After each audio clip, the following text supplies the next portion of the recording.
My amplified unit. It's the second video on this Easter Sunday. If you didn't catch the first video, go check it out and then come back. That's about CM Punk returning to professional wrestling last night. It was still a little bit of a question mark if that was indeed him. As of now, more people are coming out with even more information, and it looks to be confirmed that that is indeed CM Punk that was under the mask last night. Again, maybe we'll find out more details, but as of now, that absolutely looks like CM Punk. I put that video out before we took the long drive to southern Jersey, which here we are. We're about to do a big cardio session, then have some dinner with some old school friends, and then we're going to take the long drive back to New York City.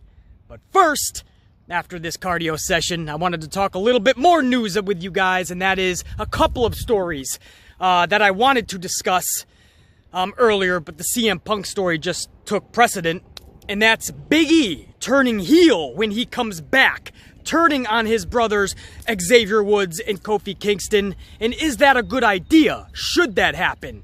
And I also want to touch up on Dustin Rhodes taking on Cody Rhodes at Double or Nothing coming up next month for AEW. These are a couple of topics that are obviously discussion points and should be on the podcast, but I don't want to wait till next weekend, so I want to jump into them. And before I get to that, I just want to touch up on the Shield as well.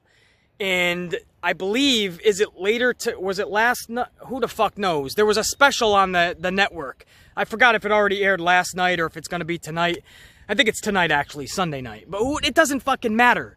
Because how many times do we need to see the Shield combined, reunited, broken up, reunited, broken up again, reunited?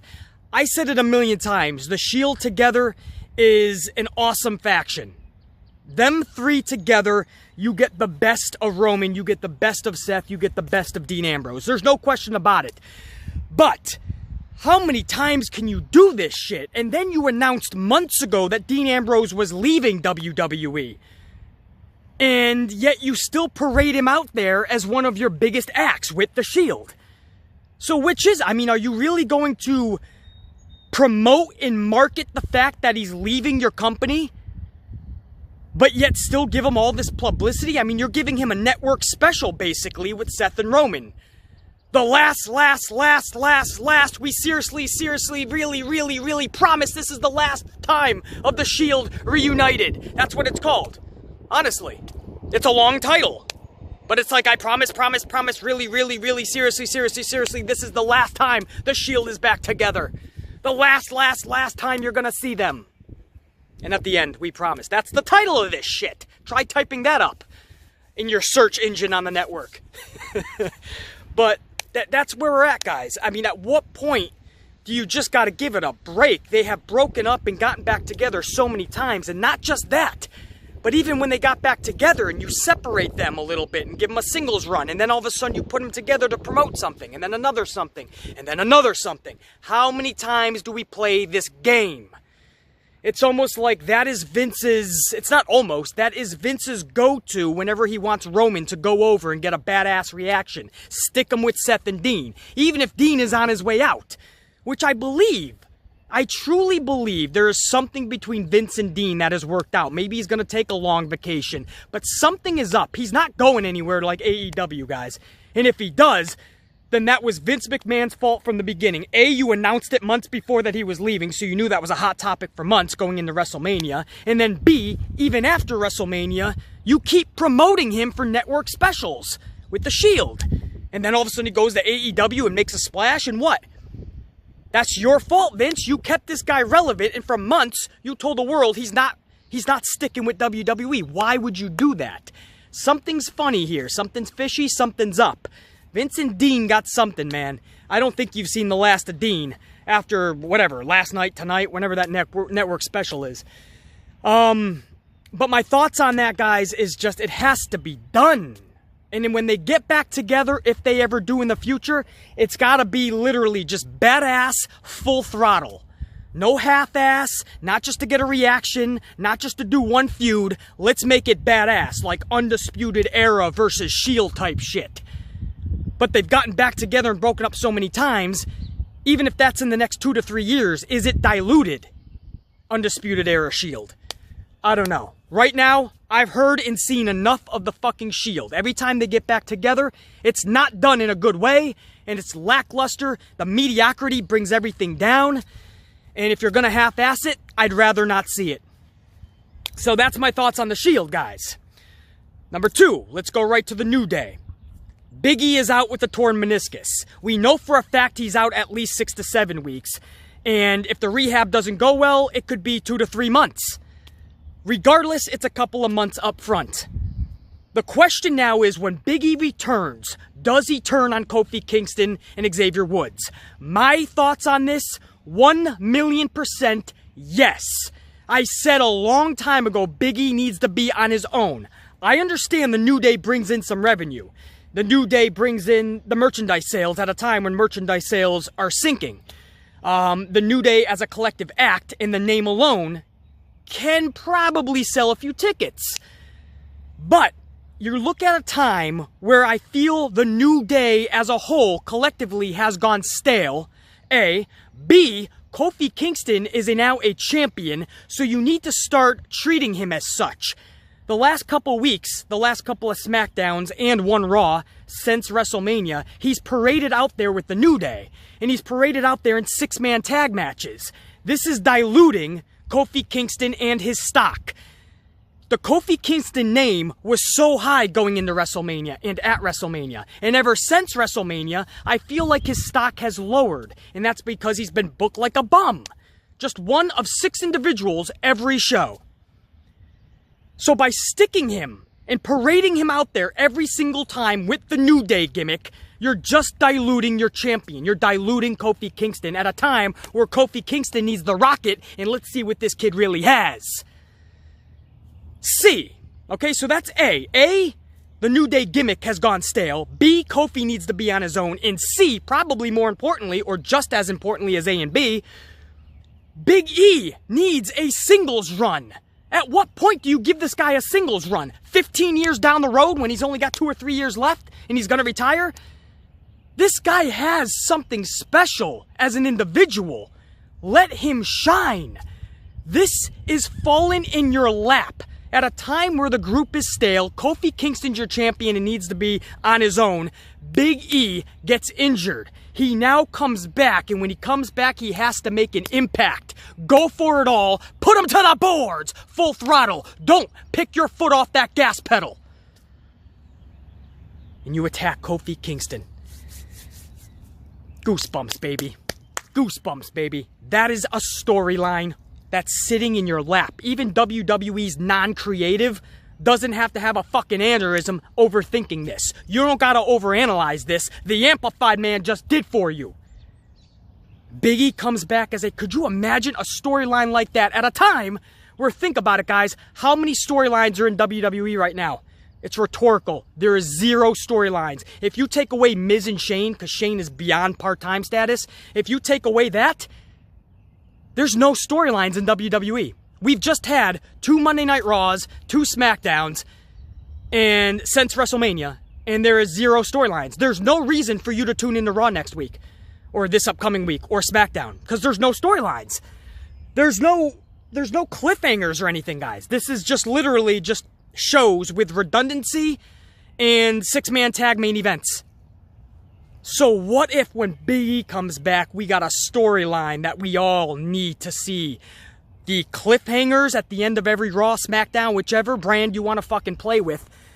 You get the cliffhangers and it culminates at the pay-per-view. And we all need to, not just want to, we need to see what happens between Big E and Kofi. And then you could have some fun in this storyline with Xavier Woods. What side is he gonna pick? He's in the middle and he's conflicted. He doesn't know what to do, and he could play an integral part in this storyline. I could come up with a million ideas, guys, and it's one of those things where Vince just will not fucking do this, I bet, but it's sitting in your lap. You have him come back and turn heel. And guys, if you do this for the next year to year and a half, or less if you need to, but at least a year, You let Big E do a heel run. You have his feud with Kofi, maybe in a feud with Xavier. You let Big E have a titles run singly. And you do this for a good year. Down the road, the New Day gets back together like you did with the Shield 1,000 times. But the New Day gets together. They're reborn one time. Dude, that regrouping. That restructuring of the New Day, I'm picturing it now. That's going to tear the roof off whatever arena they are in. Or maybe you could do it at like a WrestleMania 36, the reunion happens. Maybe naturally, or it's pre-planned, right? Pre-fucking publicized, marketed. Either way, when the New Day all gets back together, it would be epic. And it wouldn't be stale anymore. Now it would be new. It would be like the fucking... Again, reborn is the only... On this Easter Sunday, that would be the word I would use. Reborn. The New Day needs a kick in the ass. I think this is the kick in the ass. Kofi's your champion. Big E's injured. When he comes back, he turns heel. Kofi's still your champion. A year down the road, they all get back together and they're bigger and badder and better than ever. But I'm the amplified man. What the fuck do I know? I was just born with common sense and logic, which is not a good thing in this world because there's so many stupid people that it's actually a punishment to be born with common sense and logic. It is a punishment. Oh, we're fucking... I might go for another fucking 5 miles, bro. I might go for another cardio, bro. Who knows? Before I end this video, guys, it's going a little bit... I know, it's going about 15 minutes. I don't apologize. These videos, I'll go as long as I want. And I know you guys love longer videos anyway. Dustin Rhodes and Cody Rhodes. It was announced in the newest Cody Rhodes Young Bucks video. What do they call that shit? Being the Elite, I think it was debuted on. Debuted on? The fuck am I talking about? It was announced that Dustin Rhodes would in fact be the opponent for Cody Rhodes. We kind of knew that.